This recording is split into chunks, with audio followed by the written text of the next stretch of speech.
हाँ सर, प्रहलाद जोशी जो है उन्होंने कहा है कि कांग्रेस ने कहीं ना कहीं ये मैसेज आगे भेजा था और कहा था अपने एमपीज को कि पार्लियामेंट रन ना होने दे, हाउस रन ना होने दे। कैसे देखते हैं इस चीज़ को? देखिए, Prahlad Joshi parliamentary affair minister है, संसदीय कार्य मंत्री है। उससे पहले वो जब बीजेपी सत्ता में नहीं थी तब वो अपोजिशन में रहे हैं और सदन का काम किस तरह से चलता है अपोजिशन का, खास करके इस बारे में उनको जानकारी होनी चाहिए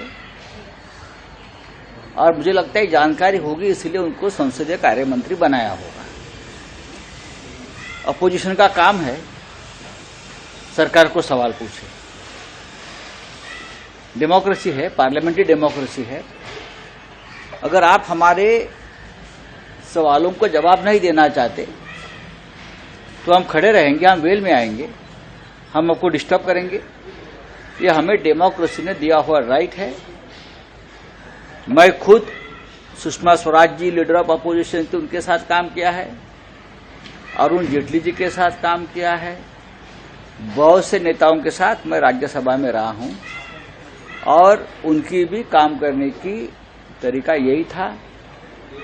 तो ये कौन सी डेमोक्रेसी की डेफिनेशन लेकर, पार्लियामेंट्री डेमोक्रेसी की डेफिनेशन लेकर प्रहलाद जोशी आ रहे हैं, मुझे मालूम नहीं।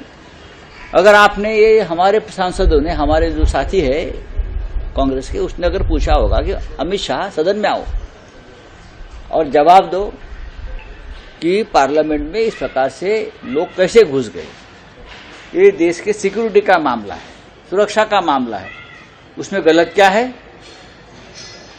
गृह मंत्री जी को आना चाहिए था।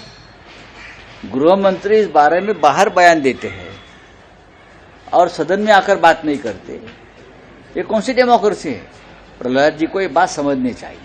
सर, पीएम मोदी ने टारगेट सेट किया है कि अब की बात 50% के पार वोट्स, जो मीटिंग हुई उसमें क्या कहा प्रधानमंत्री जी ने? अब की बार 50% के ऊपर वोट्स जाएंगे 2024 के लिए। हाँ, ईवीएम है ना, ईवीएम है तो सब कुछ मुमकिन है। बहुत कॉन्फिडेंस है ईवीएम के ऊपर, लेकिन हमारा नहीं है।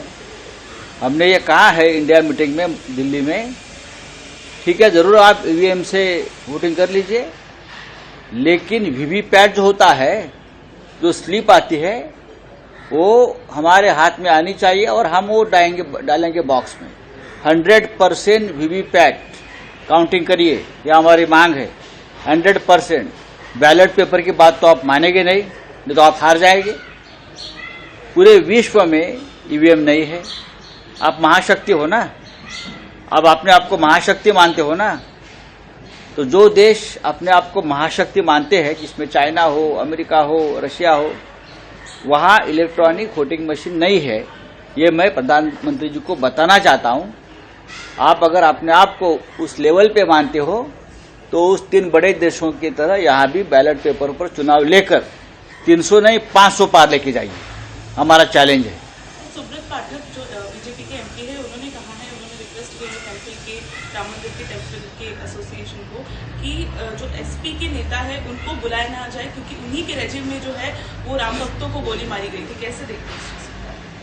लेकिन मुलायम सिंह यादव जी को तो पद्म विभूषण आपकी सरकार ने दिया है ना। मुलायम सिंह यादव जी, जिनके ऊपर आरोप था, उस वक्त के मुख्यमंत्री थे, पद्म विभूषण किसने दिया? मोदी जी ने दिया। मोदी जी तो उनको चरण स्पर्श करते थे। छोड़ दीजिए, बकवास बातें हैं। ठीक है, बोला तुमचा प्रश्न काय? कोण? हाँ, अच्छा, सुनील केदार जी। हाँ, बघा, काँग्रेसचे नेते आहेत सुनील केदार, आमचे सहकारी आहेत, ज्येष्ठ नेते आहेत काँग्रेसचे, विदर्भातलं फार महत्वाचं नाव आहे, लढवय्ये नेते आहेत। खरं म्हणजे भारतीय जनता पक्षाचे असे अनेक नेते आहेत ज्यांच्यावरती असे खटले चालले पाहिजेत आणि त्यांनाही अशा प्रकारच्या शिक्षा ठोठावल्या पाहिजेत।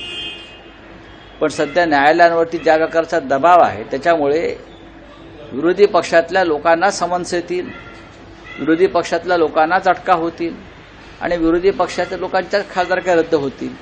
त्याच्यामुळे सुनील केदार यांना 5 वर्षाची शिक्षा ठोठावली आणि त्यांच्या आमदारकीवरती तलवार लटकवली याचं मला आश्चर्य वाटत नाही. पण सुनील केदार हे लढवय्ये नेते आहेत. संपूर्ण महाविकास आघाडी खास करून शिवसेना ही सुनील केदार यांच्या बरोबरीनं ठामपणे लढत राहील. आम्ही त्यांच्या पाठीशी आहोत. सुनील केदार जी जो कांग्रेस के वरिष्ठ नेता है, महाराष्ट्र के बहुत ही जुझारू और लड़ाऊ नेता है, उनको 5 साल की सजा सुनाई गई. हमने अब तक सरकार के पास ऐसे 50 केसेस भेजे हैं. इनके ऊपर केसेस चलनी चाहिए और 10-10 साल की सजा लगनी चाहिए. ये दादा भुसे, ये भीमा पाटस सहकारी कारखाना शुगर फैक्ट्री वाले राहुल कुल, सैकड़ों करोड़ का मनी लॉन्ड्रिंग है उसमें. उनके ऊपर भी केसेस चलाइए, उनको भी पनिशमेंट दीजिए, उनके खिलाफ भी एक्शन लीजिए. लेकिन सुनील केदार के साथ पूरी महाविकास आघाड़ी खड़ी है और खड़ी रहेगी. कर्नाटका गवर्नमेंट जो है अभी कहीं ना कहीं हिजाब बैन के ऊपर वो जो डिसीजन लिया हुआ था उसको पीछे लेने की बात कर रही है. सिद्धरामैया ने भी ये कहा क्या उनका भाजपची इच्छा आहे असं चिखलकरांनी म्हटलं. बघा, चिखलकरांनी अनेक पक्ष बदललेले आहेत माझ्या माहितीप्रमाणे. त्याच्यावरती मी काही त्याच्यावरती कॉमेंट करणार नाही. सर, गोपाल मंडल है जेडीयू के एमएलए, उन्होंने कहा